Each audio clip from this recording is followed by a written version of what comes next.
नमामि बुद्धं गुणसागरन्तं नमामि धम्मं सुगतेन देशितं नमामि संघं मुनिराज सावकं।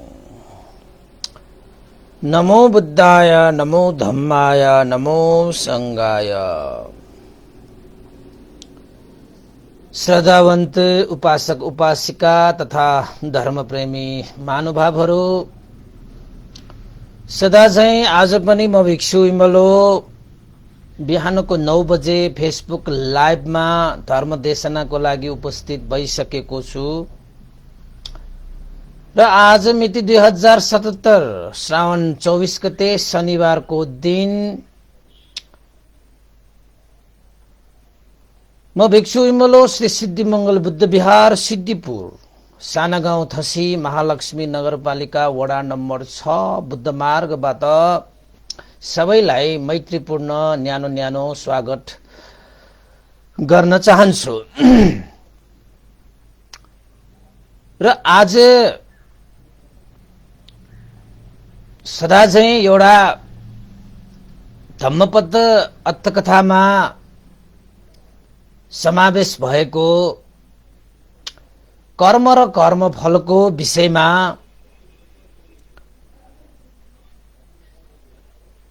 भगवान बुद्धद्वारा देशित एउटा नन्दीय नामक श्रद्धावान कुलपुत्र को विषयमा एउटा अद्भुत एउटा घटना छ। यो घटनालाई अलिकति हामीले श्रद्धाको माध्यमबाट बुझ्नु आवश्यक छ।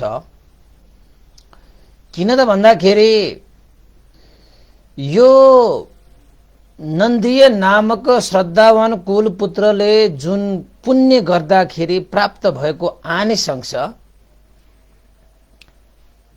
हामीले सुन्दाखेरि अलिकति अप्रत्याशिलो खाले हुन सक्छ, तर यो घटना बुद्धकालीन सत्य घटना हो। सबै व्यक्तिहरुमा यस्तै घटना हुन्छ भन्ने पनि छैन, नहुने भन्ने पनि छैन। आफ्नो कर्म संस्कार अनुसार हामीले गरेका कुशल कर्महरूको फल हामीले भोग्नु पर्ने हुन्छ, त्यसको आनिसंस प्राप्त गर्नुपर्ने हुन्छ। त्यसैले आजको हाम्रो धर्म देशनाको शीर्षक नै नन्दीय कर्मफल कथा देशना भनेर हामीले राखेका छौं र यसमा मैले एउटा श्लोक पनि लेखेको छु। यो लोकमा गरेको पुण्यले परलोकसम्म पनि स्वागत गर्दछ। यसको भनाइको तात्पर्य के हो त भन्दाखेरि हामीले गरेको कुशल पुण्यको अनुभावले यो जीवनमा त यो कुशल पुण्यले तपाईलाई स्वागत गर्दछ, तपाईलाई अभिवादन गर्दछ, तपाईलाई संग्रह गर्दछ, तपाईलाई सुख शान्ति प्रदान गर्दछ, तपाईलाई दिव्य सुख त तपाईलाई त्यो कुशल कर्मको अनुभावले यो जन्ममा त अवश्यमेव तपाईलाई प्राप्त गर्छ र त्यो कुशल पुण्यको अनुभावले तपाईले एक दिन अवश्य पनि यो लोक छोड्नु पर्छ, यो संसार त्यागेर जानुपर्छ र त्यो त्यागेर जाने समयमा पनि जुन परलोकगामी तपाईं हुनुहुन्छ त्यो परलोकमा तपाईले यो लोकमा गरेको पुण्यले तपाईलाई गेटैमा आएर तपाईलाई स्वागत गर्न आउँछ, तपाईलाई अभिवादन गर्न आउँछ, तपाईलाई सुख शान्ति प्रदान गर्नको निमित्त तत्पर भएर बस्ने को रहेछ त? तपाईको ज्ञाति बन्धु हो कि तपाईको इष्टमित्र हो कि होइन? परलोकमा तपाईलाई स्वागत कसले गर्दछ? परलोकमा तपाईलाई कसले अभिवादन गर्दछ? परलोकमा तपाईलाई कसले संग्रह गर्दछ भन्दाखेरि यो लोकमा तपाईको शरीर वचन मनले गरेका कुशल कर्मको अनुभावले प्राप्त पुण्यले मात्र तपाईलाई परलोकमा स्वागत गर्दछ, अभिवादन गर्दछ, तपाईलाई संग्रह गर्दछ। त्यसैले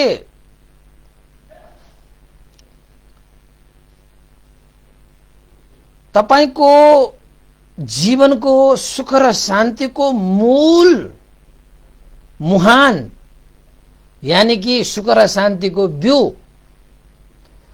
तपाईको जीवनको संरक्षण, तपाईको जीवनलाई संग्रह गर्ने यस संसारमा कोही छ भने अरु कोही होइन, त्यो तपाई नै हो र तपाईको कर्म नै हो। यति कुरा तपाईले याद गर्नुपर्छ है यो कथाबाट।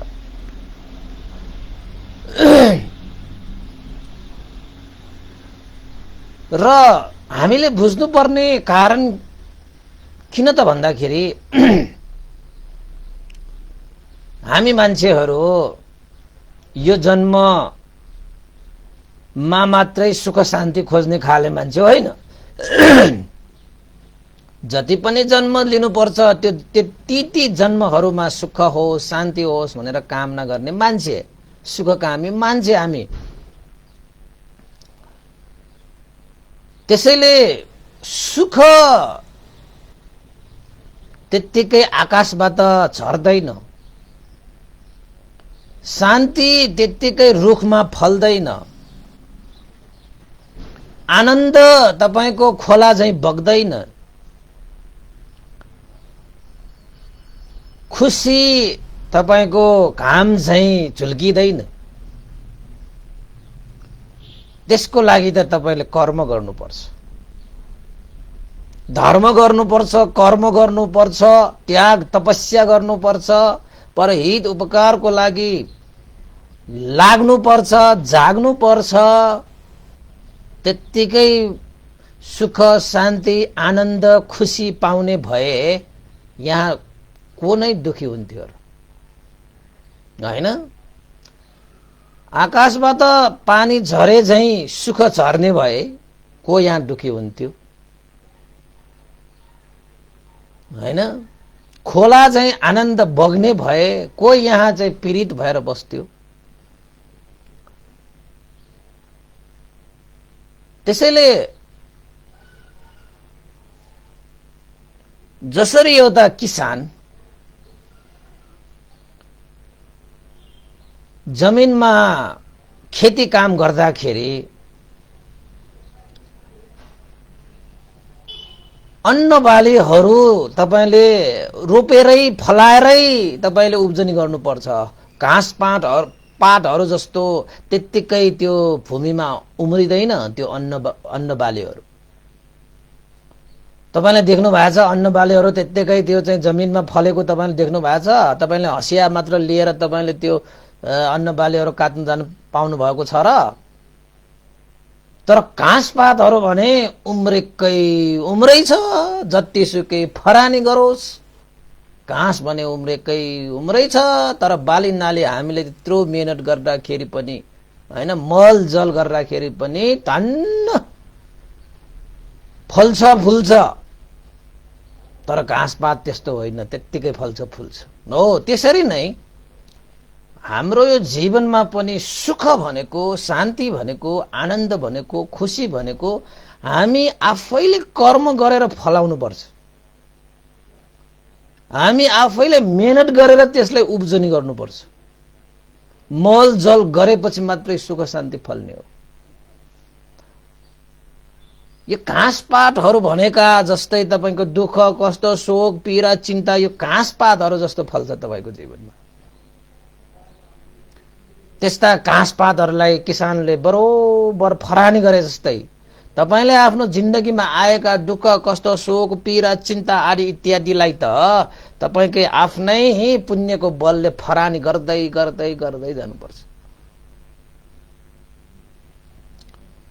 त्यसैले पुण्य तपाईको नहुने बित्तिकै तपाईलाई दुःख आइपर्छ।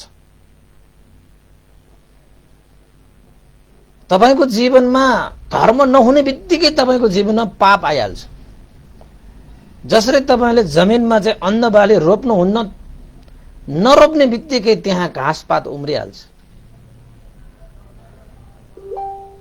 यो स्वभाव हो, यो संसारको स्वभाव। त्यसैले तपाईलाई चाहिँ एकपल्ट ध्यान बसेर हेर्नुहोस्, विपस्सना ध्यान बसेर हेर्नुहोस्, यो मनलाई यो शरीरलाई बुझ्नुहोस् कि यो शरीर र यो मनमा के चीजहरू उत्पन्न भइरहेको हुन्छ, के चीजहरू चाहिँ उदय भइरहेको हुन्छ, यो मनमा कस्तो स्वभावहरू उत्पन्न भइरहेको हुन्छ तपाईले प्रष्टै देख्न सक्नुहुन्छ। यो मनमा यो शरीरमा भनेको त जमिनमा त्यो घाँसहरू उम्रे जस्तो नाना थरीका चीजहरू त उम्रिरहेको हुन्छ। त्यस्ता कुराहरूलाई बिस्तारै होस राख्दै जान्दै बुझ्दै जान्दै बुझ्दै जान्दै बुझ्दै यथाभूत दर्शन गर्दै गर्दै त्यहाँबाट ज्ञान मात्र लिने हो। त्यसैले जीवनमा पनि हामीले धर्म गर्नै पर्छ, कर्म गर्नै पर्छ। बिना धर्म कर्म नगरिकन तपाईले सुख शान्ति आनन्द खुशी पाउने चाहना गर्नुहुन्छ भने त्यो तपाईको मिथ्या दृष्टि हुन जान्छ। धर्म र कर्म नगर्ने बित्तिकै तपाईको जीवनमा अकुशल र पापले ठाउँ लिइहाल्छ, ठाउँ लिइहाल्छ। र पाप गर्ने मान्छे पाप कर्म भनेको गरङ्गो हुन्छ, पुण्य कर्म भनेको हलङ्गो हुन्छ।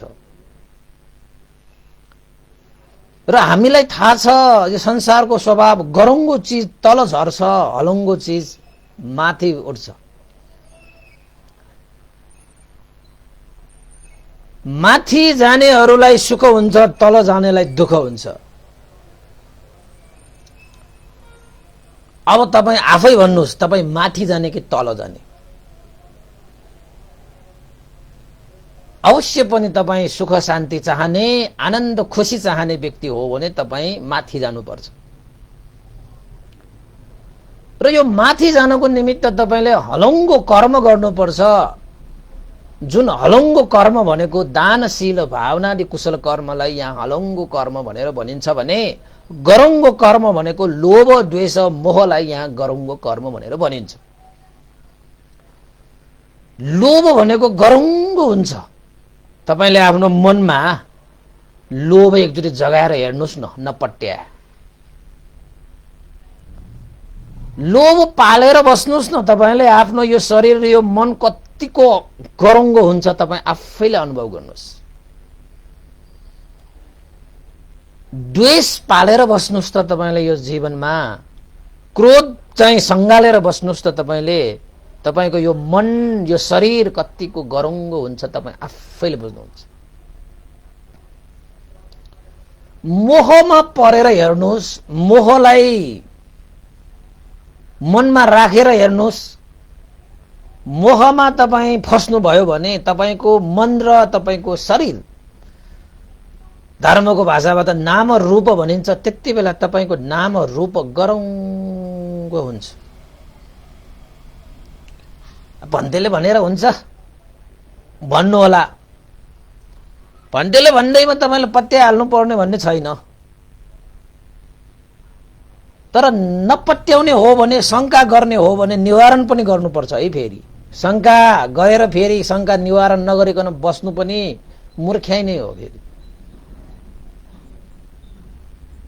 त्यसैले एकपल्ट जुन बेला तपाईको जीवनमा लोभ उत्पन्न हुन्छ, द्वेष उत्पन्न हुन्छ, मोह उत्पन्न हुन्छ,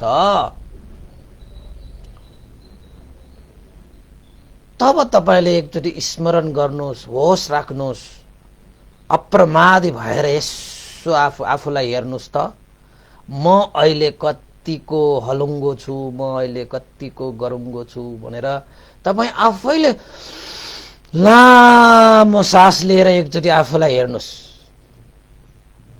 हामी भने अरूलाई मात्र हेर्न जानेछौँ, अरूलाई मात्रै बुझ्न जानेछौँ, अरूलाई मात्र खोज तलासी गरिरहेका हुन्छौँ, तर आफूलाई जान्ने, आफूलाई हेर्ने, आफूलाई खोज तलास गर्ने कहिले गर्दैनौँ र पो। आफूलाई चिन्दैनौ, हामी अरूलाई भने कति चिन्छौ नि, फलना यस्तो, ढिस्का यस्तो, यो यस्तो, त्यो त्यस्तो भन्दै अरूलाई त हामी कति विश्लेषण गर्छौं, समालोचना गर्छौं, मूल्याङ्कन गर्छौं, तर हामी आफैले आफैलाई मूल्याङ्कन गर्ने, समालोचना गर्ने, विश्लेषण गर्ने भने बिर्सिरहेका हुन्छ। यो साह्रै विडम्बनाको कुरा हो। त्यसैले भगवान बुद्धले त भन्नुहुन्छ, अरूले के गरे, अरूले कसो गरे, अरूले के गरे कसो गरे हेर्नु भन्दा पनि सबभन्दा पहिला आफैले के गरे कसो गरे हेर्नु पो जाति त। अरू को हो, के हो, कहाँ हो, किन हो भनेर चिन्नु भन्दा त आफू के हो, कहाँ हो, के हो, कुन हो भन्ने चिन्नु जाति त। जब आफैले आफैले चिन्दैनौ भने त्यो मान्छेले अरूलाई चिनिरहेको छु भनेर भन्दा पनि त्यो गलत भइरहेको हुन्छ कि। आफूलाई नचिन्ने मान्छेले अरूलाई कसरी चिन्छ? 24 घण्टा आफू सँगै भएको आफू त चिन्दैनौ भने अब 24 घण्टा सँगै नहुने अरूलाई चिन्छु भनेर भन्दैमा त्यो सही हुन्छ भने कहाँ कति प्रतिशत त्यो सही हुन्छ होला हैन? खाँदा पिँदा लाउँदा सुत्दा बोल्दा हिँड्दा उठ्दा जहिले आफू हर हमेशा साथ हुने आफू त चिन्न सकिरहेका छैनौ, बुझ्न सकिरहेका छैनौ भने अनि त्यस्ता मान्छेले अरूलाई यस्तो छ उस्तो छ, तिमीले यस्तो गर्नुपर्ने उस्तो गर्नुपर्ने नाना कुराहरू चाहिँ अर्काको मात्रै गर्दैमा त्यो सही होला र? कहाँ हुन्छ? त्यो हुनै सक्दैन।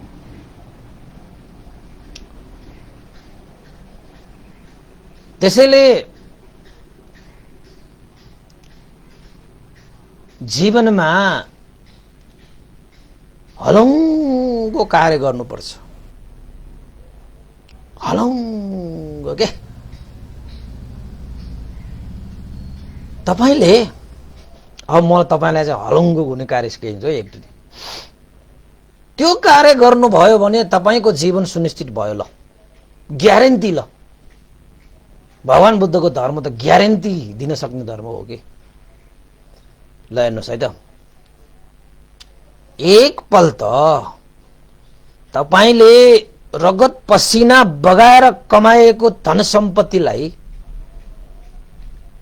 भित्री हृदयदेखि परहित उपकारको लागि त्यो सम्पत्ति त्याग्नुस् त।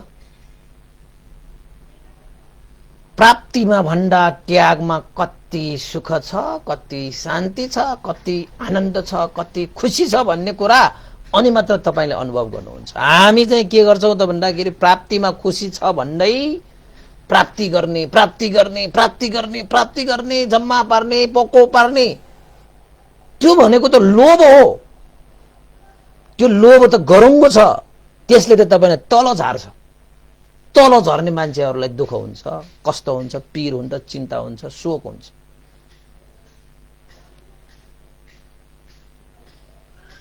त्यसैले हलङ्गो तपाई हुने हो भने मैले भने तपाईहरुसँग पनि केही न केही आफूले चाहिँ रगत पसिना बगाएर कमाएको सम्पत्ति छ। थोरै होला धेरै होला, त्यो आफ्नो परिश्रम, आफ्नो कर्म, आफ्नो मेहनतमा भर पर्ने कुराहरू भयो। तर जति छ त्यतिको क्षमता गच्छे अनुसार तपाईले आफूले जगेर्ना गरेको त्यो धन सम्पत्ति आफ्नै लागि मात्रै प्रयोग नगर्नुस्। आफ्नै लागि मात्रै त्यसले चाहिँ अभावहरू नतार्नुस्। तपाईसँग भएको त्यो धन सम्पत्तिले परहित उपकारको लागि एकपल्ट हृदयदेखि श्रद्धा चित्त राखेर प्रयोग गरिदिनुस्। अनि तपाईले थाहा पाउनु हुनेछ कि यो दान भनेको, यो त्याग भन्ने चित्त अभिवृद्धि हुने बित्तिकै तपाईलाई मन र शरीर यति हलङ्गो हुन्छ। गरिरहँदाखेरि पनि, त्याग गरिरहँदाखेरि पनि, दान गरिरहँदाखेरि पनि साँच्चै श्रद्धावान हुनेहरूको यो शरीर र यो मन यति हलङ्गो हुन्छ, त्यसको व्याख्या गर्न नै सक्दिनँ म। र त्यति मात्र होइन कि तपाईले त्याग गरिसकेपछि पनि जब जब तपाईले मैले यस्तो चाहिँ श्रद्धा राखेर परहित उपकारको लागि मैले यस्तो त्याग गरेको छु है भनेर जब जब तपाईले स्मरण हुन्छ तब पनि तपाईलाई त्यो दान पुण्य त्याग पुण्यको कारणले तपाईको यो शरीर र यो मन कपास त्यो भन्दा पनि भुवा जस्तो। तर तपाईले लोभ गर्नुस् त, लोभ गर्ने बित्तिकै तपाईको शरीर र मन गरौँगो भइरहन्छ। लोभको कारणले कार्य गरिरहँदाखेरि पनि शरीर र मन गरौँगो हुन्छ र लोभ गरेर गरेको कार्य जब जब तपाईले सम्झिन्छ तब तपाईको मन र यो शरीर गरौँगो हुन्छ। द्वेष पनि त्यस्तै हो, मोह पनि त्यस्तै हो। र हलङ्गो कार्य भनेको दान, त्यसपछि शील। शील भनेको अनुशासन, आफ्नो चरित्र सुधार गर्ने, कर्म सुधार गर्ने विधि कर्म, जसलाई शील भनेर भनिन्छ। जस्तै भगवान बुद्धले दिनुभएको छ प्राणातिपाता वेरमणि सिक्खापदं समाधि, है यस्ता चाहिँ 5 वटा नियमहरू छन्। हत्या हिंसा गर्दैन, चोरी गर्दैन, व्यभिचार गर्दैन, झुटो कुरा बोल्दैन, लागु पदार्थ सेवन गर्दैन, हो यसलाई शील भनेर भनिन्छ। यो शील पालन गर्ने मात्र सोच आउँदाखेरि पनि शरीर र मन हलङ्ग हुन्छ, गरिरहँदाखेरि पनि हलङ्ग हुन्छ। मैले यस्तो शील पालन गरेको छु भनेर जब जब स्मरण आउँछ तब तपाईको यो शरीर र यो मन के हुन्छ? हल्का। त्यसपछि ध्यान भावना पनि त्यस्तै हो। ध्यान गर्ने चित्त मात्र वृद्धि भयो भने तपाईको मन मस्तिष्क हलङ्गो भएर आउँछ, शरीर हलङ्गो भएर आउँछ। गरिरहनुहोस् त राम्रोसँग भने जस्तो भगवान बुद्धले देशना गरे अनुसार तपाईले ध्यान बस्दै जानुहोस् त तपाईको यो शरीर, यो 80-100 किलोको शरीर त तपाईको कपास जस्तै चाहिँ तपाईको हलङ्गो भएर आउँछ। त्यस्तो अनुभव गर्नुपर्छ है, त्यस्तो अनुभव गर्नुपर्छ। र जब जब तपाई ध्यान गरिसकेपछि पनि जब जब तपाईले त्यो ध्यान गरेको अनुभव तपाईले चाहिँ सम्झनुहुन्छ, स्मरण गर्नुहुन्छ, तब तपाईको शरीर र मन हलङ्ग। आहा। अनि गरङ्गो भनेको कर्म लोभ द्वेष मोह हो भने हलङ्गो कर्म भनेको हल्का हुने कर्म भनेको दानशील भावनादि कुशल कर्म हो। र तपाईलाई यो लोक र यो परलोकसम्म पनि तपाईलाई सुख शान्ति आनन्द र खुशी दिने भनेको दानशील भावनादि कुशल कर्मले हो भने यो लोक र परलोकसम्म पनि तपाईले दुःख पीडा शोक चिन्ता दिने कार्य भनेको लोभ द्वेष मोहले नै हो। यो जन्ममा पनि तपाईलाई दुःख शोक पीडा चिन्ताले बाँडिरहन्छ लोभ दोष मोहको कारणले। र तपाई यो लोकबाट परलोक जानुभयो भने त्यहाँ पनि तपाईलाई त्यही लोभ द्वेष मोहले तपाईलाई समात्न आउँछ, तान्न आउँछ, घिसार्दै लान आउँछ। त्यसरी नै यो लोकमा तपाईले गर्नुभएको दानशील भावनादि कुशल कर्मको अनुभवले तपाईलाई यही जन्ममा पनि तपाईको जीवन हलङ्ग भएर तपाईले बाँच्न सक्नुहुन्छ भने एक न एक दिन यो अनित्य संसारमा सबै त्यागेर जानुपर्छ, छोडेर जानुपर्छ।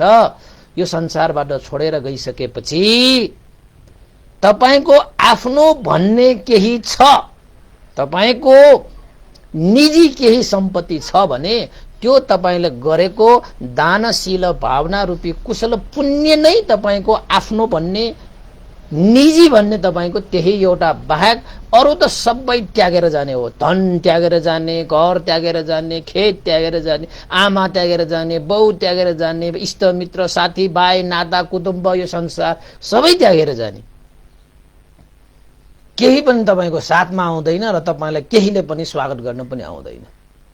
तपाईलाई केसीले चाहिँ साथ दिन आउँछ, तपाईलाई स्वागत गर्न आउँछ भने त्यो तपाईको कुशल पुण्यको अनुभवले प्राप्त भएको त्यो प्रतिफलले मात्रै तपाईलाई चाहिँ स्वागत गर्न आउने हो। त्यसैले यो संसारमा यसो हेर्दाखेरि तपाईको यो श्वास प्रश्वास छ नि, भित्र बाहिर भित्र बाहिर भित्र बाहिर हुन्जेल मात्रै यो सब थोक छ के, यो मात्र रोकिदिनुस्, के पनि छैन, के पनि छैन। मसँग यति धन छ, श्वास टक्क रोक्यो भने त्यो धन पनि रोकिहाल्यो। मसँग घर छ, खेत छ, जग्गा छ, जमिन छ, यो श्वास प्रश्वास हैन, श्वास प्रश्वास भएको टक्क रोक्नु पर्छ। तपाईको घर पनि गयो, खेत पनि गयो, जमिन पनि गयो, जग्गा पनि गयो। मसँग साथी भाइ इष्टमित्र आफन्तहरू कति छ मेरो भनेर बस्नु भयो होला, यो श्वास प्रश्वास टक्क रोक्नु पर्छ, सब छ। अनि यो श्वास रोकेपछि पछि पनि हाम्रो जीवन छ हैन, लोक परलोक भन्ने छ। यो श्वास चलिरहँदाखेरि त तपाईले घर छ, खेत छ, आफन्त इष्टमित्र छ भन्दै तपाई चाहिँ गर्व मानेर बस्नु होला, रमझम गरेर बस्नु होला। तपाईको यात्रा त यो श्वास प्रश्वासको मात्रै, यो रोकेपछि पनि तपाईको अर्को यात्रा छ। अनि त्यो यात्रामा तपाईलाई को साथ छ त? तपाईलाई म मेरो भनेर चाहिँ यहाँ चाहिँ च्यापेर बसिरहेका धन सम्पत्ति आफन्त इष्टमित्र दाजु भाइ आदि इत्यादि त सबै यहाँ छोडेर जाने हो नि त। यो भन्दा परको लागि चाहिएन हामीलाई खर्च? पाउनुभयो तपाईले आफ्नो जीवनमा बाटो खर्च, साथी इष्टमित्र आफ्नो कल्याण मित्र पाउनुभयो? पाएको छैन भने सम्पादन गरिहाल्नुस् है। दान गर्ने, शील पालन गर्ने, ध्यान गर्ने, दान गर्ने, शील पालन गर्ने, ध्यान गर्ने। यो लोभ द्वेष मोहमा मात्रै यो गुटमुटिएर कति बाँच्नु?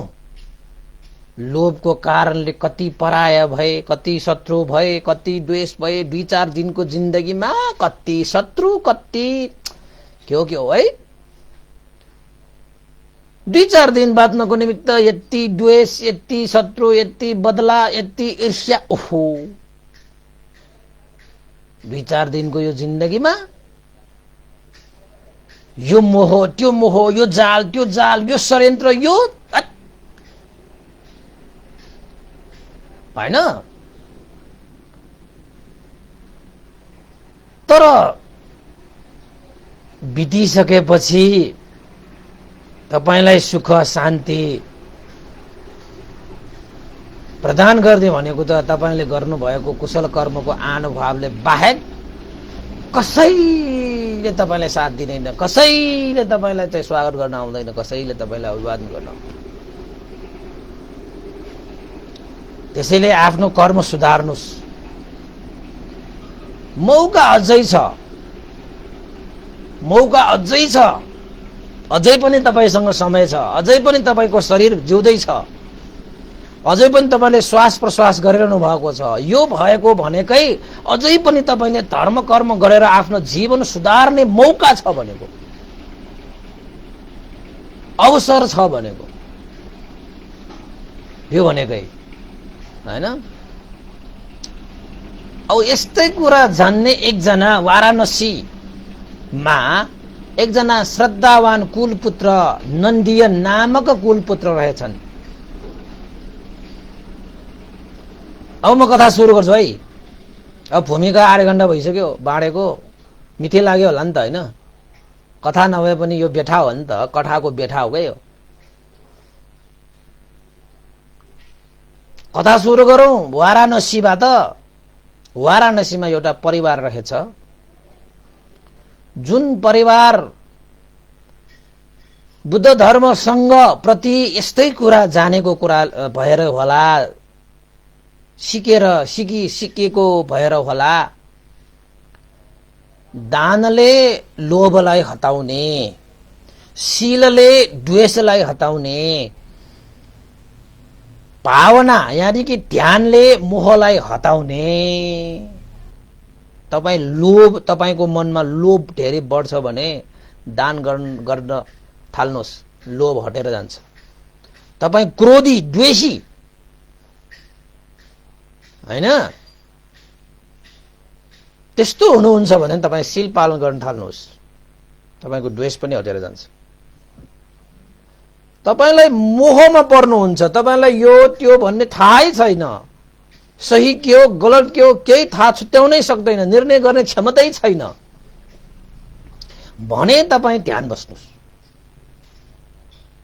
त्यसपछि तपाईको मन सफा भएर आउँछ, सफा मनले सफा चिज देख्छ कि, अनि यो के हो यो त्यो के हो भन्ने सही रूपमा तपाईले देख्न सक्नुहुन्छ, बुझ्न सक्नुहुन्छ।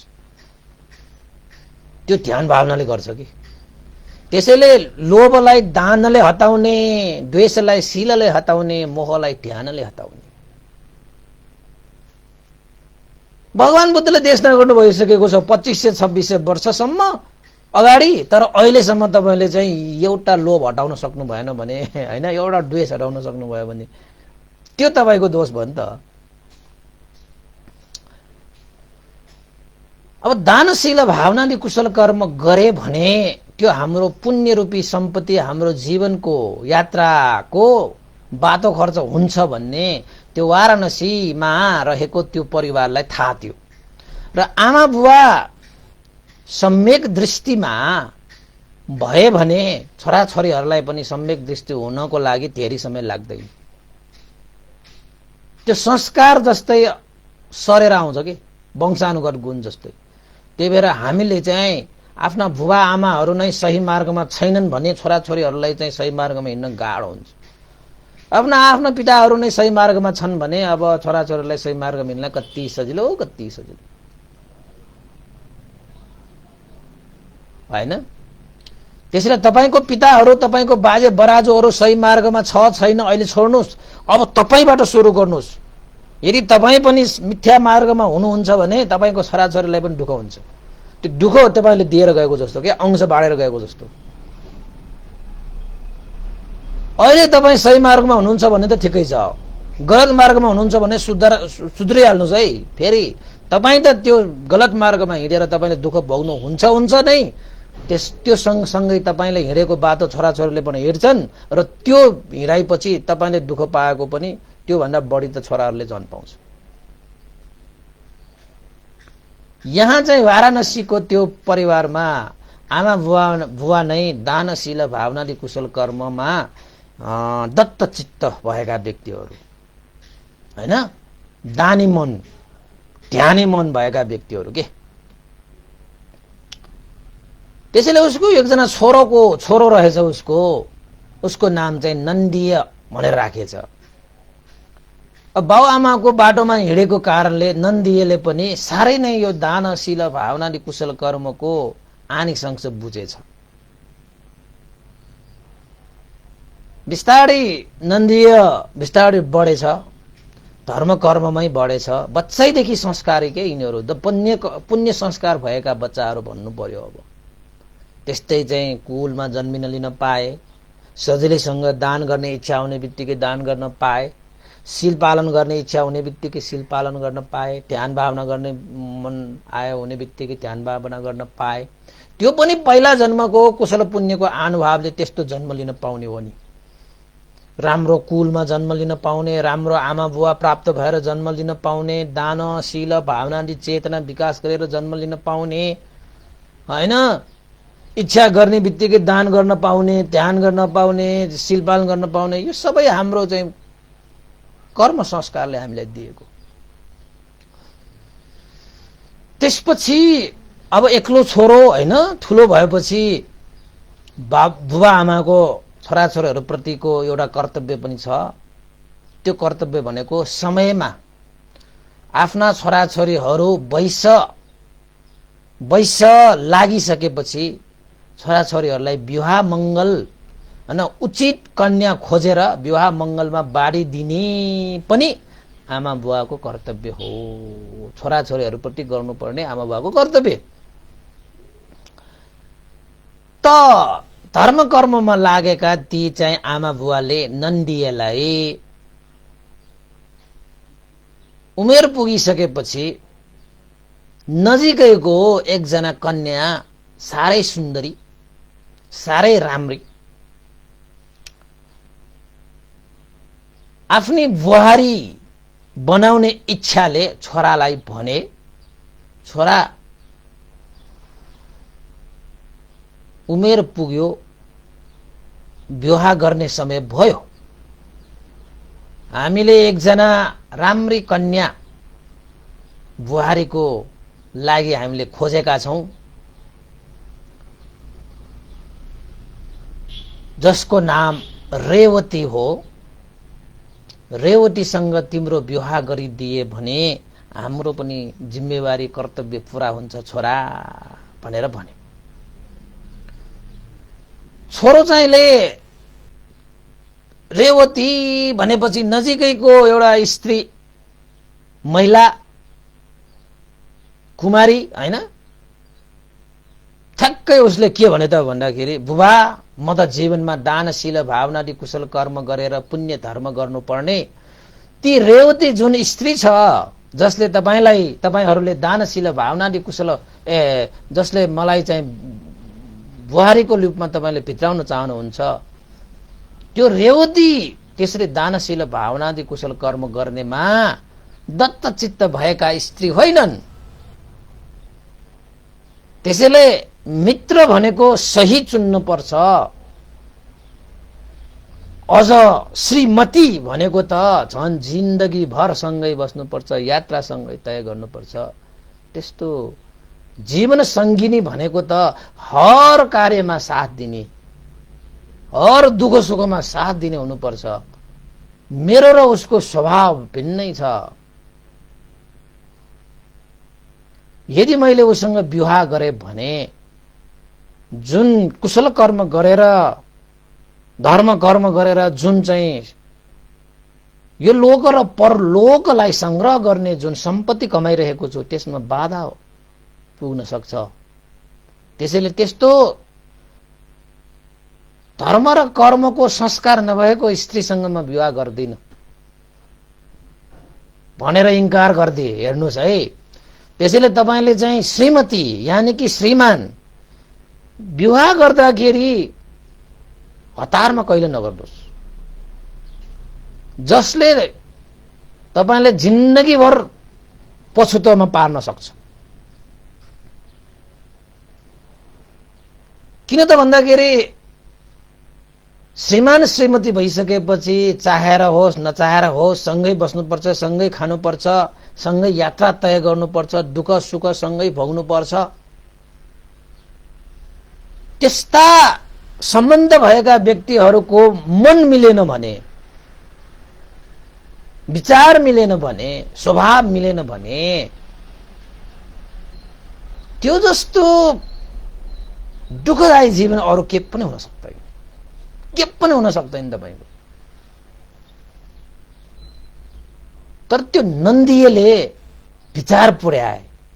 एउटा बाहिरको एउटा साथी मात्र धर्मले हामीलाई के भन्छ त भन्दाखेरि, एउटा तपाईँ बाहिर जानु हुँदाखेरि एउटा बाहिरको एउटा साथी मात्र हामीले खोज्दाखेरि पनि आफू भन्दा जान्ने बुझ्ने ज्ञानी हैन गुणी व्यक्तिहरूलाई संगत गर्नुपर्छ भनेर भगवान बुद्धले भन्नुभएको छ भने आफ्नै जीवन साथी बनाउँदाखेरि चाहिँ अनि कतिको विचार गर्नुपर्छ होला, कतिको सोच गर्नुपर्छ होला। हेर्नुहोस् त, याद गर्नुभएको छ तपाईले?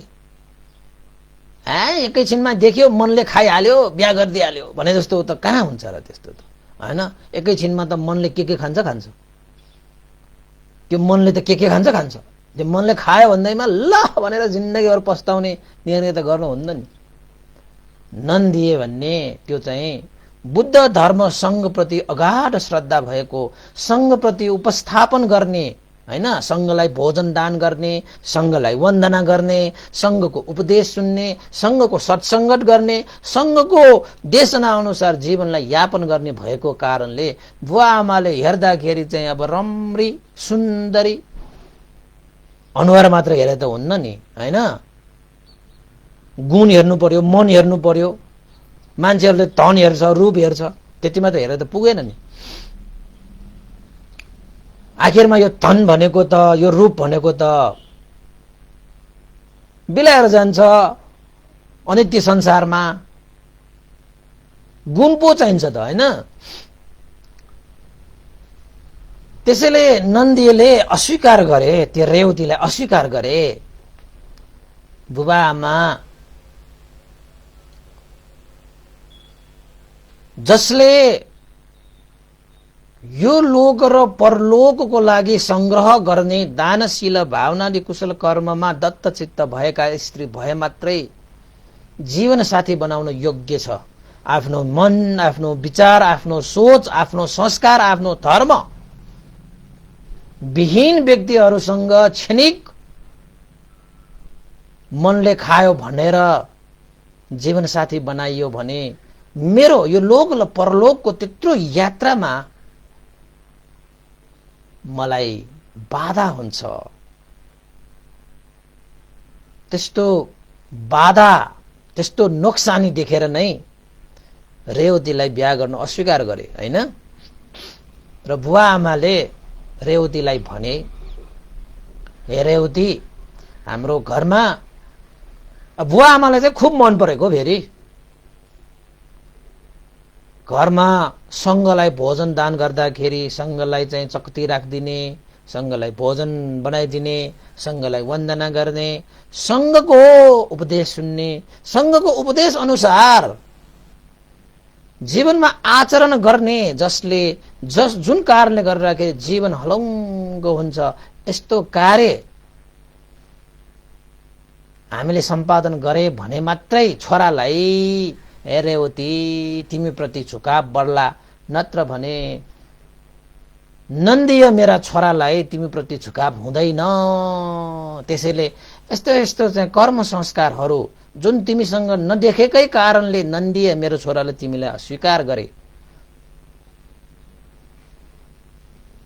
त्यसैले यस्तो एउटा संस्कार भयो भने, यस्तो एउटा धर्म भयो भने, यस्तो एउटा सोच, यस्तो एउटा विचार भयो भने दुईजना श्रीमान श्रीमतीको यात्रा चाहिँ सहज हुन्छ, सरल हुन्छ। यो लोकमा मात्रै होइन, अहिलेको तपाईको एउटा चाहिँ जीवनमा तपाईले श्रीमान श्रीमती हुँदाखेरि गलत श्रीमान श्रीमती तपाईले रोज्नु भयो भने यो लोकमा त तपाईको जीवन चाहिँ दुःखदायी हुन्छ नै। र यो दुःखदायी जीवनले गर्दाखेरि तपाईले दानशील भावनाले कुशल कर्मलाई दत्तचित्त गरेर गर्न सकिएन भने तपाईको परलोकको यात्रा पनि त टुङ्गियो नि। जुन परलोकको यात्रामा त्यो श्रीमती आउँछ कि आउँदैन के थाहा, त्यो श्रीमान आउँछ कि आउँदैन के थाहा हो। त्यसरी चाहिँ श्रीमान श्रीमती यदि चाहिँ दत्तचित्त भएन भने यो लोकमा दुःख त भइहाल्छ र त परलोकको यात्रामा पनि उसले बाधा अडचन दिएको हुन्छ, नोक्सान गरेको हुन्छ। कति नोक्सान हेर्नुस् त। त्यसपछि त्यो रेवतीले पनि आमा बुवाले भने जस्तै गरी त्यो नन्दीय गृहमा सँग भोजन गराउँदाखेरि त्यो रेवतीले पनि भन्तेहरूको उपस्थापन गरे, सेवा गरे, भन्तेहरूलाई भोजन दान गरे, भन्तेहरूको उपदेश सुने र भन्तेहरूको उपदेश सुनेर आफ्नो जीवनमा धारणा पनि गरे, पालना पनि गरे। उसलाई त्यत्तिकै बिहा गरेको भए त्यो नन्दीलाई दुःख हुन सक्थ्यो, पीडा हुन सक्थ्यो। उसको त संस्कार छैन, धर्म कर्म छैन। त उसले चाहिँ त्यसरी धर्म कर्म गर्ने भइसकेपछि मात्रै नन्दीले त्यो रेवती नामक त्यो कन्यालाई आफ्नो जीवन साथी बनाए। त्यसरी धर्म पनि मिलेको, कर्म पनि मिलेको, सोच पनि मिलेको, व्यवहार पनि मिलेको, विचार पनि मिलेको, सबै मिलेको भइसकेपछि अब जीवनको यात्रा कति सहज हुन्छ होला। अब जीवनको पाइला कति मजाले हिँड्न पाइन्छ होला। जतिसुकै टाढा भए पनि यात्रा गर्नुको मजै बेग्लै।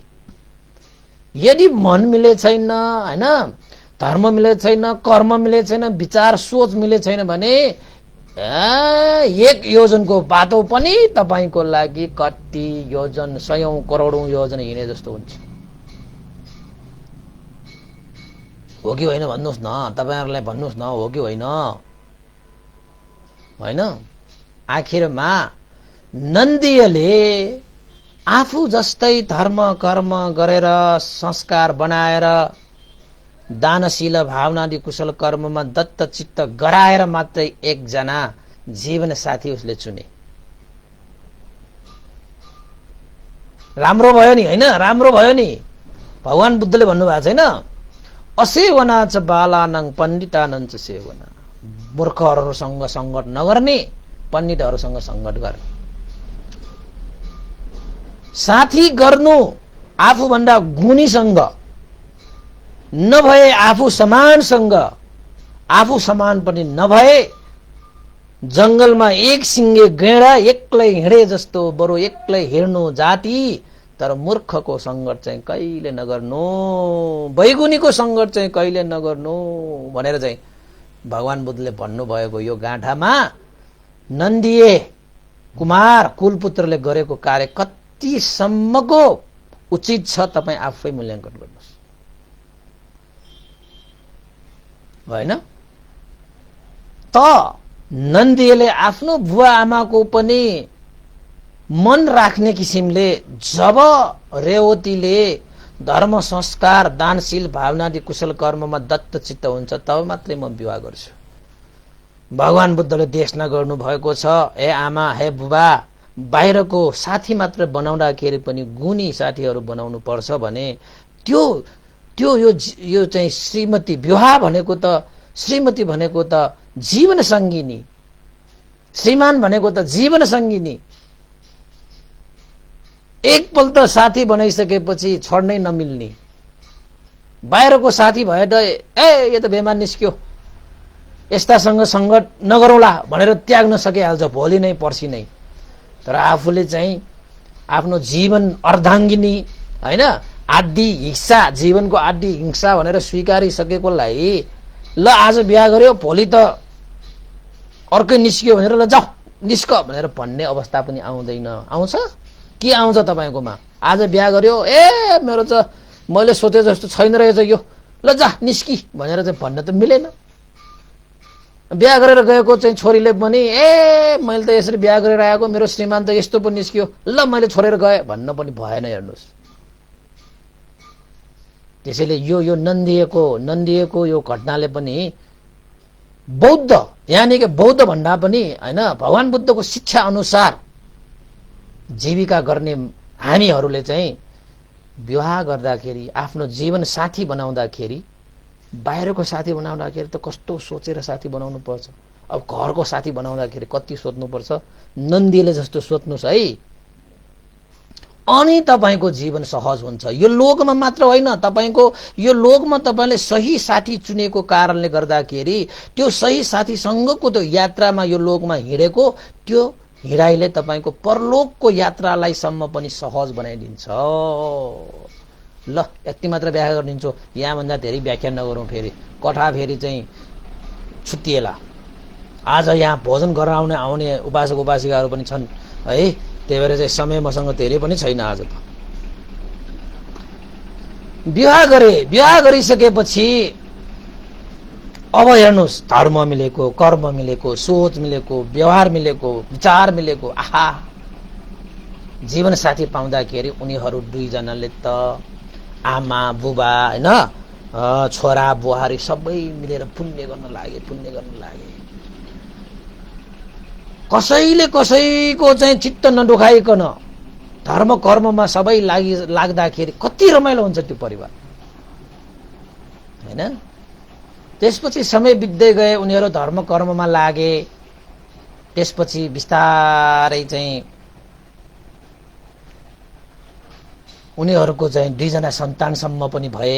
सन्तान हुँदाखेरि चाहिँ त्यो नन्दी र रेवतीले आफ्नो पिताहरूबाट जुन संस्कार त्यो नन्दीले प्राप्त गरे, दानशील भावनादि कुशल कर्म गरेर जीवनको बाटो खर्च तयार गर्ने, यो लोक र परलोकको लागि जीवन सुनिश्चित गर्ने जुन कर्म संस्कार थियो, उनीहरूले जन्म हुँदै गरेका ती आफ्ना 2 जना सन्तानहरूलाई पनि त्यही संस्कार दिए। जति आफ्ना छोराछोरीहरूलाई बुवा आमाको कर्तव्य भनेको के हो त भन्दाखेरि मेरो छोराछोरालाई त म त धनको अंश दिए पुग्छ भन्ने नठान्नुहोस्। बुवा आमाको कर्तव्य आफ्ना छोराछोरीलाई धनको अंश मात्र दिनु मात्रै तपाईको चाहिँ सब कुछ होइन कि आफ्ना छोराछोरीहरूलाई तपाईले सम्यक संस्कार रूपी अंश दिन सक्नुपर्छ। भगवान बुद्धले भन्नुभएको हो, मैले भनेको होइन। भगवान बुद्धको वचन हो है। भगवान बुद्धको वचन आफ्ना छोराछोरीहरूलाई सही संस्कार दिन सक्ने आमा बुवाहरूले मात्रै आफ्ना छोराछोरीहरूलाई सही अंश दिएको हुन्छ। मात्र धन सम्पत्ति धन दौलत दिएर मात्र छोराछोरीलाई अंश दिएको हुँदैन। छोराछोरीलाई सुख शान्ति होस् भनेर आमा बुवाले धन सम्पत्ति मात्र दिएर जान्छ भने त्यो आमा बुवाले मेरो छोराछोरीलाई मैले सुख नै दिए भन्ने ग्यारेन्टी चाहिँ छैन।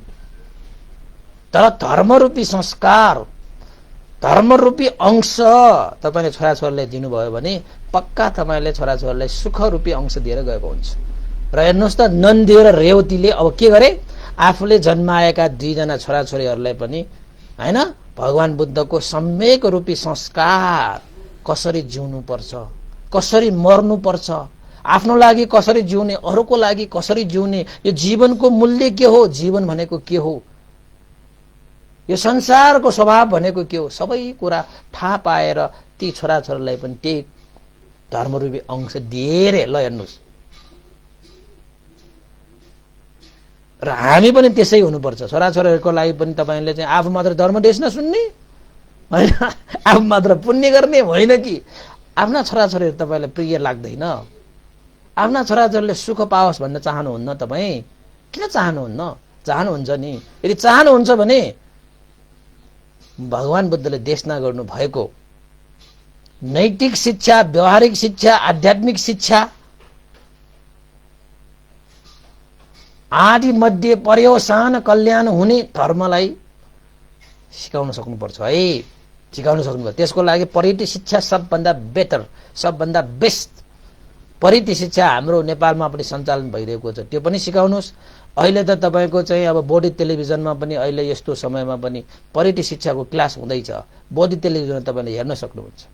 अब भाद्र 1 गतेदेखि त्यो निरन्तर आउँछ भन्ने जानकारी प्राप्त गरेको छु मैले। बोधज्ञान भन्तेले बार चाहिँ तपाईहरुलाई चाहिँ यो प्रचार गरिरहनुहुन्छ हैन। त्यसरी चाहिँ तपाईले चाहिँ परिधि शिक्षा दिनु भनेकै छोराछोरीलाई अंश दिनु बराबर। त्यसपछि अब पालो त आउँछ हैन। अब छोराछोरीहरू जन्मिसकेपछि त्यो नन्दी र रेवतीको चाहिँ अब बुवा आमाहरू बितेर गए। बुवा आमाहरू बितेर गइसकेपछि अब सारा धन सम्पत्ति त नन्दी र रेवतीको त भयो हैन। नन्दी कुलपुत्रको भएपछि धेरै पुण्य गरे, दान गरे हैन। खान नपाउनेहरूलाई खान दिए, बाटो बनाउने ठाउँमा बाटो बनाइदिए, पुल बनाउने ठाउँमा पुल बनाइदिए। धन कुस्त छ हैन। त्यसरी हुँदा हुँदै सँग भोजन गराउने आदि इत्यादि गर्दा गर्दै नन्दीए त्यो कुलपुत्रले एक दिन चाहिँ दान मध्येमा पनि अझै महान दान ऋषि पतन मृगदा वनमा नन्दीय कुलपुत्रले भगवान बुद्ध प्रमुख भिक्षु संघलाई, चारै दिशाबाट आउने भिक्षु संघलाई श्रद्धा चित्त राखेर नन्दीय कुलपुत्रले भगवान बुद्धले आवास दान गरे।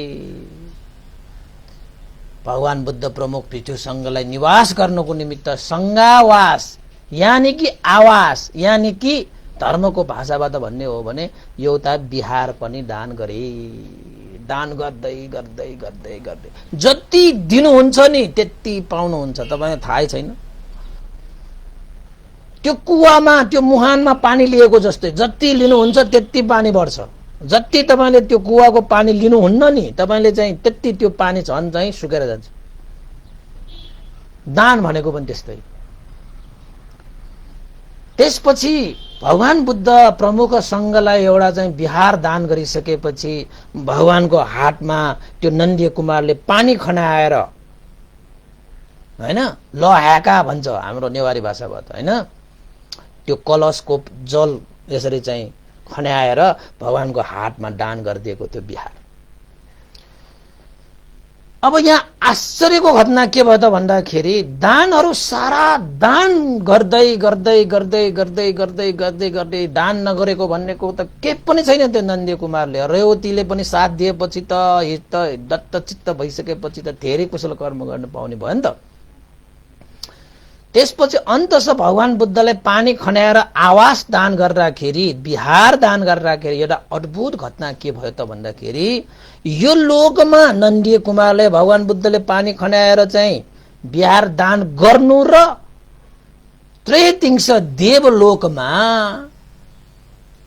12 तल्लाको 100 योजन फैलिएको दिव्य प्रसाद विमान उत्पन्न भयो। सप्तरत्न धन, सप्तरत्नले सम्पन्न अप्सराहरू, नारी गणहरू सम्पन्न, वरिपरि अप्सराले घेरिएको सप्तरत्नले बनेको दिव्य प्रसाद विमान 12 तल्लाको 100 योजन फैलिएको दिव्य सम्पत्ति त्रेतिंश देवलोक, तावतिंश देवलोकमा एउटा विमान उत्पन्न भई। हेर्नुहोस्, नन्दीय कुमार बितेको छैन, यो लोकमा उसले चाहिँ पुण्य गरिरहेको छ, तर उसको लागि भनेर परलोक हुँदाखेरि उसलाई चाहिँ सुख शान्ति दिनको निमित्त तावतिंश देवलोकमा दिव्य सम्पत्ति उत्पन्न भइसकेको छ। श्रद्धा चित्त राखेर हामीले पनि यो लोकमा पुण्य गरिरहेका छौं भने हाम्रो लागि सायद तावतिंश देवलोकमा तपाईको लागि एउटा दिव्य सम्पत्ति उत्पन्न भइरहेको हुन सक्छ, जसरी यो नन्दीलाई उत्पन्न भयो। त्यो कसरी थाहा भयो त भन्दाखेरि भगवान बुद्धले पनि नन्दीको श्रद्धालाई व्याख्या गरेर, नन्दीए उपासक तिमीले ठुलै पुण्य गरेको छ। बिहार दान गर्नु भनेको सम्पूर्ण दान गर्नु हो। बिहारमा दान हुन्छ, शील हुन्छ, ध्यान हुन्छ, देशना हुन्छ, श्रमण हुन्छ, हरेक चीज हुन्छ बिहारमा। त्यसैले बिहार दान गर्नु भनेको सम्पूर्ण दान गर्नु जस्तै हो। नन्दीए तिमीले ठुलै पुण्य गरे भनेर साधु अनुमोदन पनि गरिसकेपछि नन्दीय कुमारलाई त यति प्रसन्न भयो, उसले पानी खनाएर दान गर्दाखेरि तावतिंश देवलोकमा चाहिँ दिव्य विमान उत्पन्न भयो भने कस्तो 12 तल्ला 100 योजन फैलिएको सप्तर फेरि डोराएको रत्नले जडित अप्सराहरू, नारी गणले सजी सजाउ दिव्य प्रसाद उत्पन्न भयो। कसरी थाहा भयो त भन्दाखेरि तपाई हामी सबैलाई थाहा छ, भगवान बुद्धको दाहिने हातको रूपमा रहेका महामौद्गल्यान भन्ते रिद्धि सिद्धिमा एतदग्ग अग्र भिक्षु जो मौद्गल्यान भन्ते यो संसारको स्वभावलाई बुझ्नको निमित्त उहाँ चारिका गर्नुहुन्छ। कहिले देवलोकमा चारिका गर्नुहुन्छ, कहिले नरक लोकसम्म पनि जानुहुन्छ उहाँ त, कहिले यो संसारमा नै चारिका गर्नुहुन्छ। अहिलेको हाम्रो विमान नभए पनि उहाँ आफ्नै रिद्धि सिद्धिले चाहिँ कहिले चाहिँ देवलोकमा पुग्नुहुन्छ, कहिले कता पुग्नुहुन्छ। त्यस्तै गरी महामौद्गल्यान भन्ते तावतिंश देवलोकमा बिहार गर्नु हुँदाखेरि नजिकै पुगेपछि त्यहाँ एउटा दिव्य विमान देखे, 12 तल्लाको 100 योजन फैलिएको सप्तरत्नले चाहिँ जडित अप्सरा गणहरूले घेरेर राखेको दिव्य प्रसाद विमान एउटा देखेपछि मौद्गल्यान भण्डले तावतिंश देवलोकको देवताहरूलाई सोधे। अब यसो भन्दाखेरि तपाईलाई अचम्म होला, मौद्गल्यान भण्डेसँग त्यस्तो एउटा क्षमता छ। मौद्गल्यान भण्डेले देवताहरूलाई सोधे, हे देवगण, मैले अगाडि 12 तल्लाको 100 योजन फैलिएको सप्तरत्न जडित नारीगण अप्सरा, है देवलोकमा नारीगण भनेको त तपाईको अप्सरा नै हो। अप्सरा गणले चाहिँ सजै सजाउ भएको दिव्य प्रसाद विमान उत्पन्न भइरहेको छ। यो विमान कसको हो, कसरी उत्पन्न भयो यो ताओतिङ्स देवलोकमा। पहिले म यो ताओतिङ्समा म विहार गर्दाखेरि मैले यो विमान देखेको छैन। हे देवतागण, यो विमान कसको र कसरी उत्पन्न भयो भनेर मोडगिरान भन्तले देवगणलाई सोध्नु हुँदाखेरि देवताहरूले के भने त भन्दाखेरि, हे मोडगिरान भन्ते, पहिला ताओतिङ्स देवलोकमा यस्तो दिव्य सम्पत्ति उत्पन्न भएको छैन। यो दिव्य प्रसाद, यो दिव्य विमान यो ताओतिङ्स देवलोकको देवताहरूको होइन।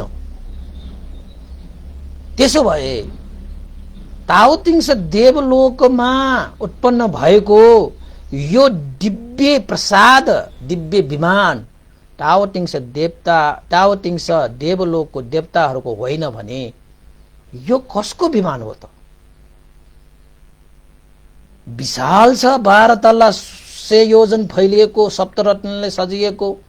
हेर्नुहोस् त, अप्सराहरूले घेरेर सजै सजाउ गरेर राखेको दिव्य प्रसाद कसको त? त्यसो भए मैले त पहिला देखेको थिएन यो विमानलाई भनेर मोडगिरान भन्तले भन्नु भएपछि देवताहरूले चाहिँ हात जोडेर मोडगिरान भन्तलाई भने, हे भन्ते, यो ताओतिङ्स देवलोकहरूको देवताहरूको भाग्यमा यस्तो विमान छैन।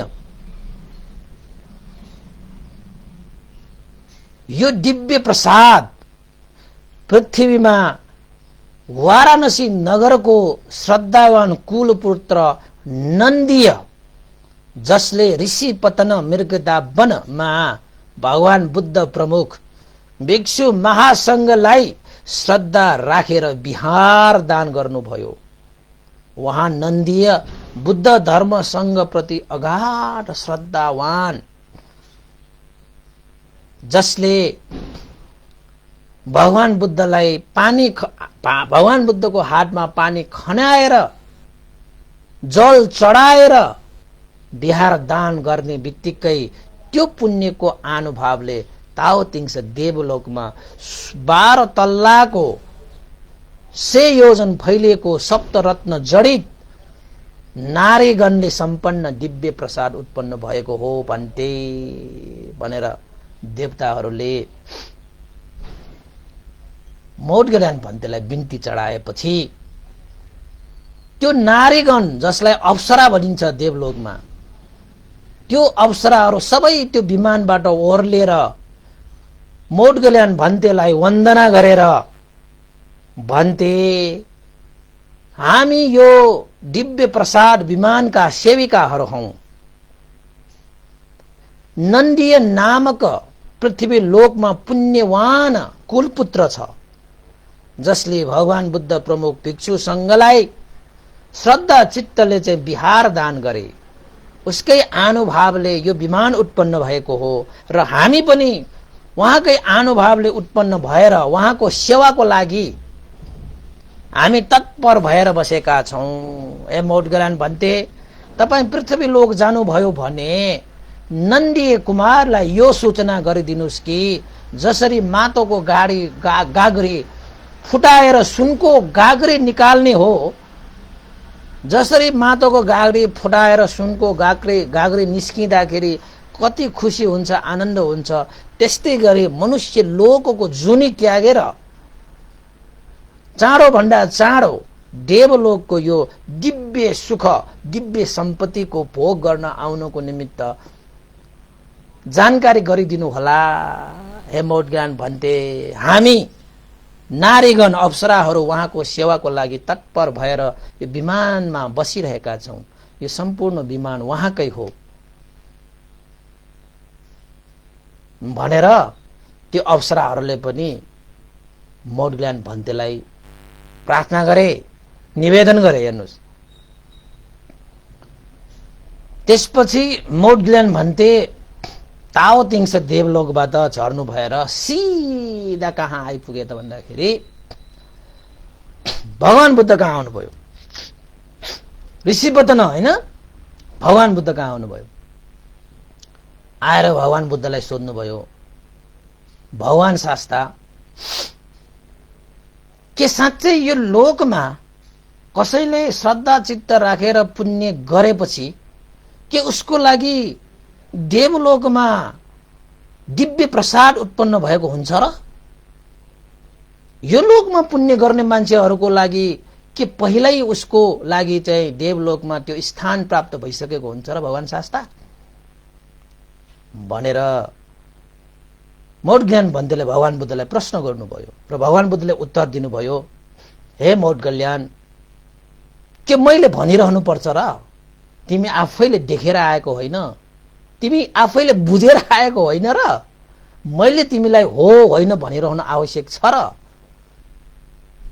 भगवान शास्ता, मैले त ताओतिङ्से देवलोकमा जाँदाखेरि देवताहरूले त मलाई नन्दीय कुलपुत्रले भगवान बुद्धलाई बिहार दानको अनुभवले यो दिव्य विमान प्राप्त भएको छ भनेर मलाई भन्नुभएको छ। मैले हेरेर पनि आएको छु, बुझेर पनि आएको छु। तैपनि भगवान बुद्धको श्रीमुखबाट सुन्नको लागि म आतुर छु। त्यसपछि भगवान बुद्धले भन्नुभयो, हे मौढ्यज्ञान, यो सही कुरा हो कि नन्दीय कुलपुत्रले ऋषिपतनमा बुद्ध प्रमुख भिक्षु संघलाई बिहार दान गरे श्रद्धा चित्त राखेर। त्यो अनुभवले उसको लागि ताओतिङ्से देवलोकमा दिव्य विमान उत्पन्न भइसकेको छ। यो लोकमा नन्दीय कुलपुत्रले जति पनि बाँच्छ ऊ दानशील भावनाले कुशल कर्म गरेरै बाँच्छ र उसको जीवन सुखमय हुन्छ, शान्तिमय हुन्छ। र यो लोकबाट सबैजना एक दिन जानुपर्छ, पर लोकमा जाँदाखेरि पनि अवश्यमेव उसको जीवन अब ताओतिङ्से देवलोकमा दिव्य प्रसाद दिव्य विमानमा उत्पन्न हुन्छ देवपुत्र भएर, र उसले दिव्य सम्पत्ति प्राप्त गर्दछ। यो सत्य हो। हे मौढ्यज्ञान, यसरी पुण्यको प्रभावले यो लोक र परलोकसम्म पनि आफ्नो पुण्यले हर हमेशा हामीलाई स्वागत गरिरहन्छ। जसरी कयौं वर्ष बाहिर बसेका आफ्ना छोराछोरीहरूलाई, इष्टमित्रहरूलाई स्वदेश फर्किँदाखेरि आफ्ना आमा बुबा भाइ बहिनी इष्टमित्रहरूले जसरी हर्ष राखेर खुसी राखेर हैन सौहार्द वातावरणमा विदेशबाट फर्किएको आफ्नो छोरालाई बुवाले कति प्रेम गरेर कति हर्ष मानेर उसलाई चाहिँ विभिन्न उपहार दिएर उसलाई स्वागत गर्दछ। आफ्ना भाइहरूले साथीहरूले कति उपहार दिएर उसलाई स्वागत गर्दछ। त्यसरी नै पुण्यवान व्यक्तिहरूलाई, धर्म कर्म गर्ने व्यक्तिहरूलाई पनि यो लोकमा गरेको पुण्यको अनुभवले परलोकमा त्यसरी नै स्वागत गरिन्छ। जसरी धेरै वर्षपछि विदेशबाट फर्केका छोराहरूलाई आमा बुवाले स्वागत गर्दछ, त्यसरी नै यो लोकबाट पुण्य लिएर जाने ती व्यक्तिहरूलाई परलोकमा त्यसरी नै स्वागत गर्दछ। उपहार लिएर 10 प्रकारको उपहार लिएर पुण्यले हामीलाई स्वागत गर्न आइरहेको हुन्छ। र त्यो 10 प्रकारको फल भनेको के हो त भन्दाखेरि आयो वर्ण सुख यश अधिकार दिव्य रूप शब्द गन्ध रस र स्पर्श रूपी यो दिव्य सम्पत्ति, यो 10 प्रकारको उपहार लिएर पुण्यले हामीलाई स्वागत गर्न आइरहेको हुन्छ भनेर भगवान बुद्धले त्यो मौढ्यज्ञान भन्तेलाई उपदेश दिनुभयो र भन्नुभयो, चिरप्पवासिं पुरीसं दूरतो स्वत्थि मागतं ज्ञाति मित्ता सहजाचे अभिनन्दन्ति आगतं। भनेको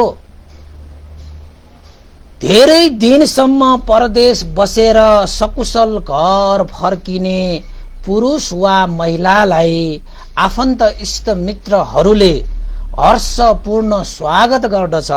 त्यसरी नै यही लोकबाट परलोक जाने व्यक्तिलाई आफूले गरेको कुशल पुण्यले स्वागत गर्दछ।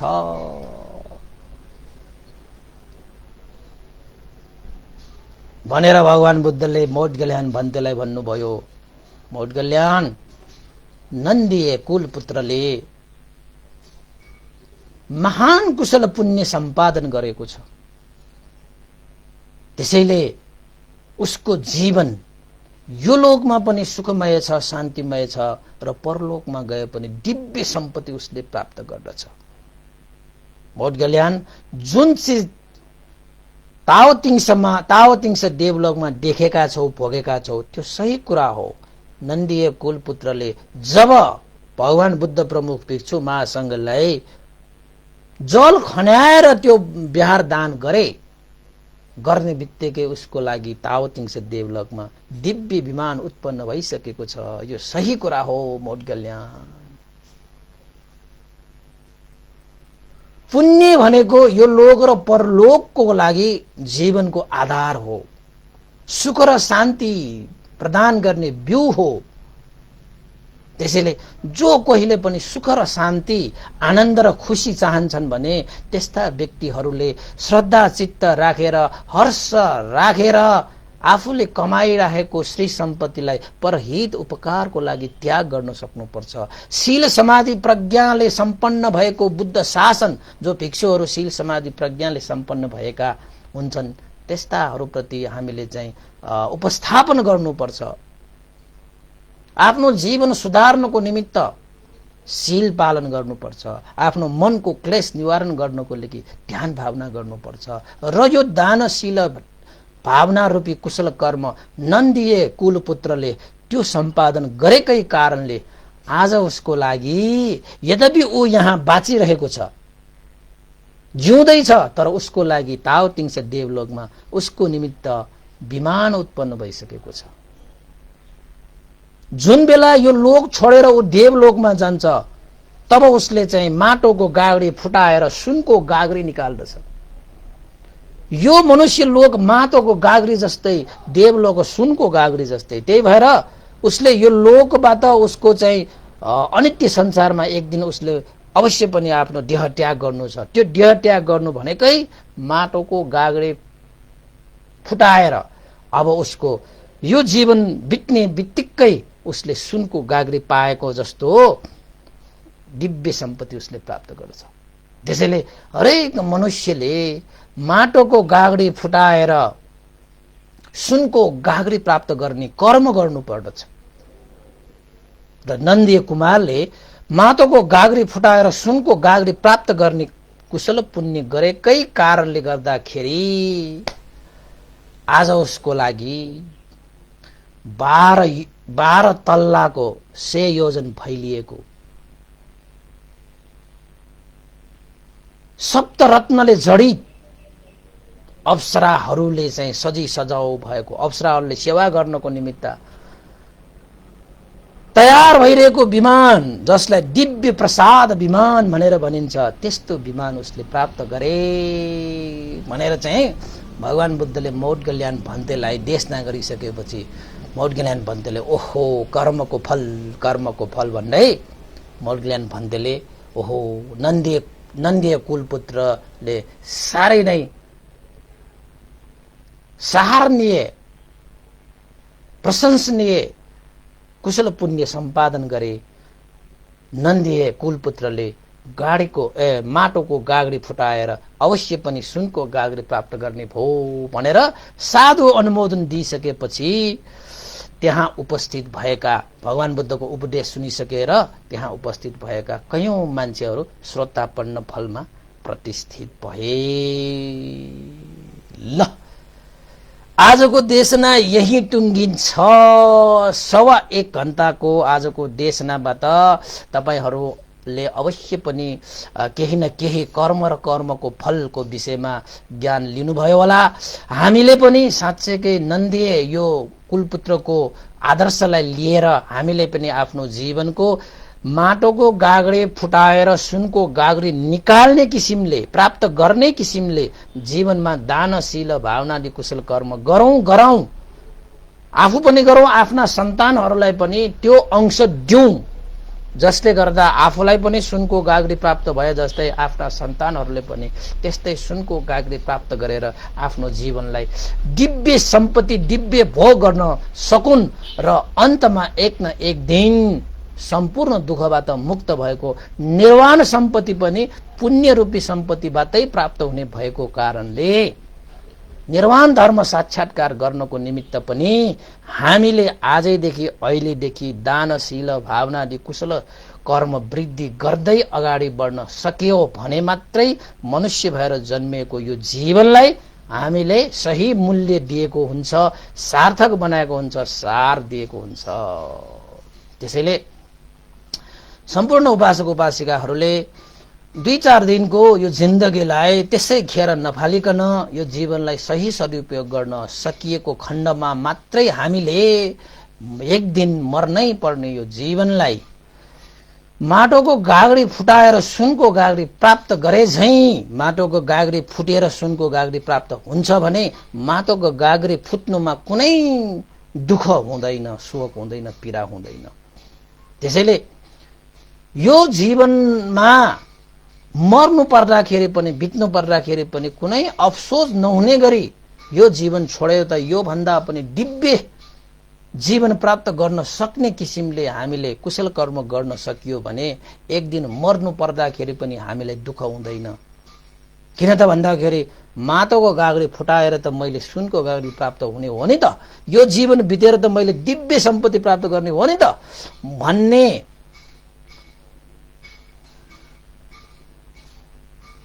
सोच विचार उत्पन्न हुने किसिमले तपाईले पुण्य सञ्चित गर्नुभयो भने अब तपाईलाई मर्नुमा कुनै डर हुँदैन, चिन्ता हुँदैन, दुःख हुँदैन। यसरी मर्न पनि जान्नुपर्छ। त्यसैले सम्पूर्ण उपासक उपासिकाहरूले आजको यो उपदेशबाट सबैले पुण्य कुशल कर्म गर्न सकुन्।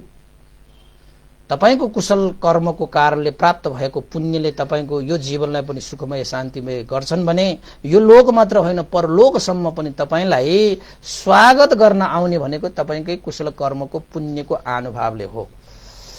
त्यसैले तपाईको पुण्य भनेकै तपाईको गति हो, तपाईको पुण्य भनेकै तपाईको योनि हो, तपाईको पुण्य भनेकै तपाईको सुख हो, तपाईको पुण्य भनेकै तपाईको भव हो, सब कुछ तपाईको पुण्य नै हो। त्यसैले पुण्य धर्म सम्पादन गरौँ भन्दै आजको यो देशना यही टुङ्ग्याउन चाहन्छु। भवतु सब मङ्गलं। र आज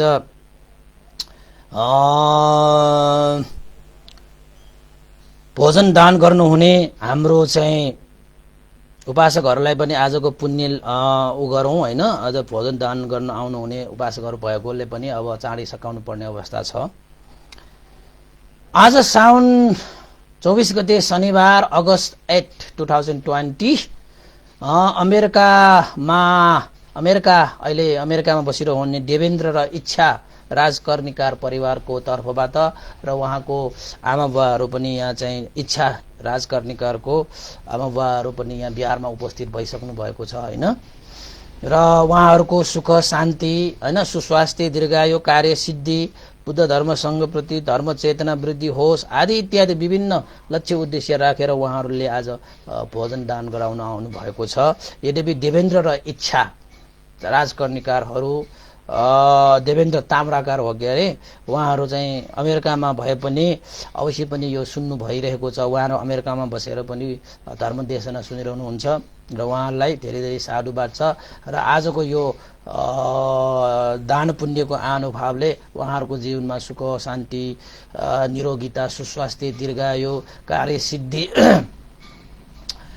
जीवनमा आर्थिक सम्पत्ति, भौतिक सम्पत्ति, शारीरिक सम्पत्ति, मानसिक सम्पत्ति र धार्मिक सम्पत्ति पनि प्राप्त होस् भनेर आशिका गर्न चाहन्छु र आजको पुण्य उहाँहरूलाई पनि अनुमोदन गर्न चाहन्छु र उहाँको परिवारहरू चाहिँ यहाँ उपस्थित भइसक्नु भएको छ। उहाँहरूको लागि अब पूजा परित्राण पनि गर्न आवश्यक छ।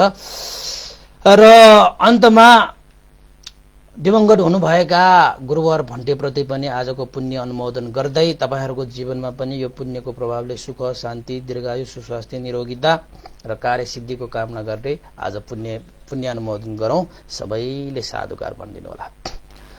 साधु साधु साधु इदं नो न्यातिनं होतु सुखितावन्तु न्यातयो इदं नो न्यातिनं होतु सुखितावन्तु न्यातयो इदं नो न्यातिनं होतु सुखितावन्तु न्यातयो एतावता सम्मेहि सम्पदं पुण्यसम्पदं सब्बे देवा अनुमोदन्तु सब्बसम्पत्तिसिद्धिया एतावता सम्मेहि सम्पदं पुण्यसम्पदं सब्बे सत्ता अनुमोदन्तु सब्बसम्पत्तिसिद्धिया एतावता सम्मेहि सम्पदं पुण्यसम्पदं